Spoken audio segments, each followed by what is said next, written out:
Aujourd'hui, la qualité de l'enseignement au secondaire laisse à désirer. Les résultats au bac ces dernières années sont en deçà des 40%.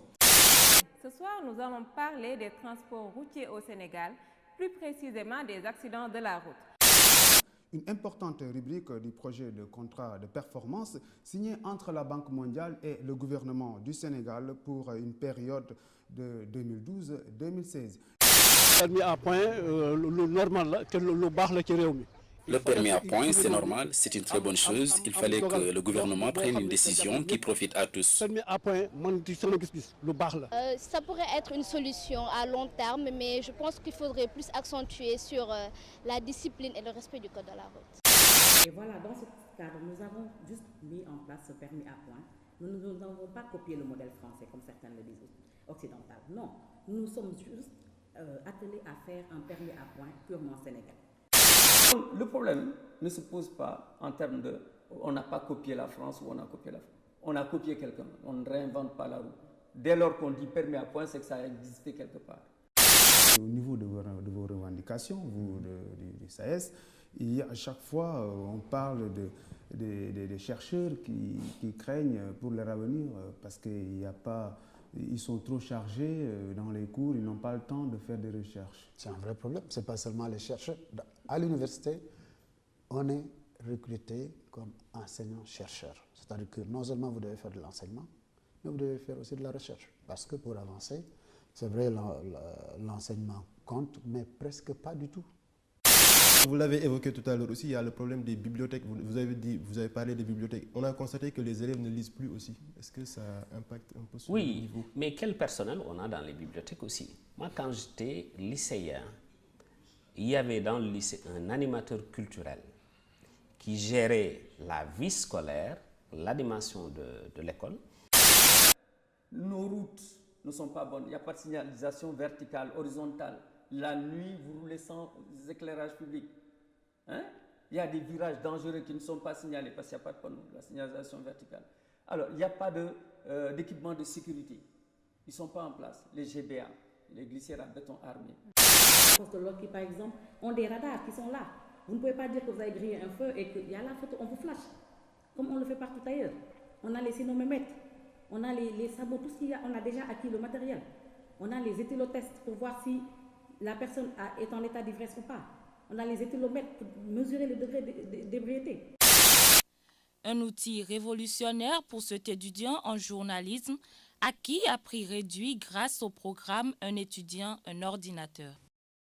Selon le bureau d'information de l'université Cheikh Anta Diop de Dakar, 10 000 étudiants ont bénéficié du programme sur un effectif de 75 000. Il faut reconnaître quand même la pertinence de ce projet.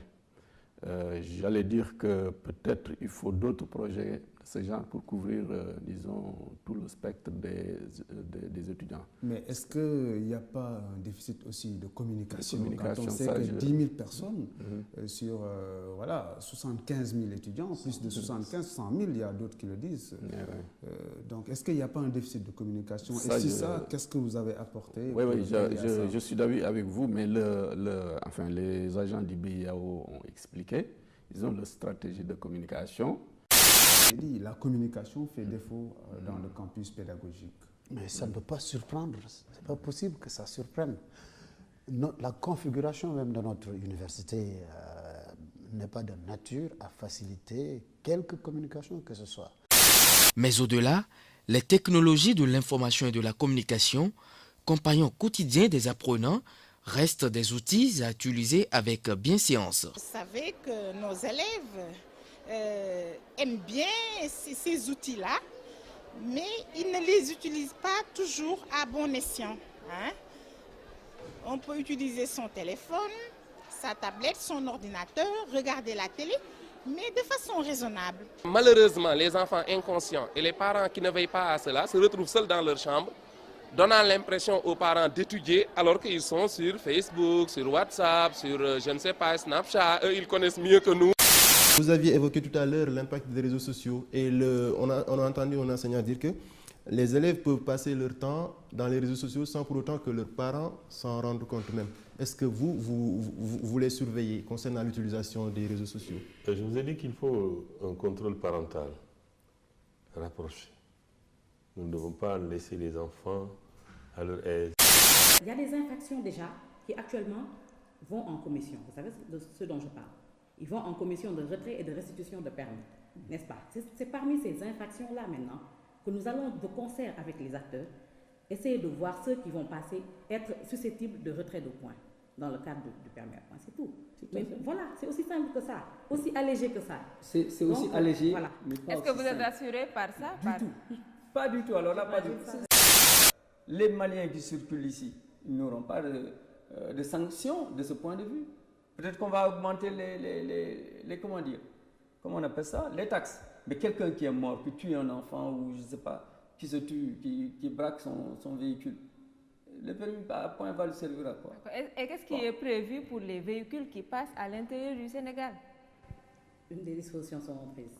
Ça, c'est sûr. Nous n'allons pas les laisser faire. Oui, on n'y a pas pensé. En réalité, c'est ça. Non, ce n'est pas qu'on n'y a pas pensé du tout. C'est pas qu'on n'y a pas pensé. On ne peut pas penser à tout, madame. Ce qui est sûr et certain, c'est que... Moi, je vous soutiens. Hein. On ne peut pas penser à tout. Non, mais nous on vous a écrit pour vous dire, voilà les problèmes. Nous avons bien reçu la correspondance, c'est à l'étude.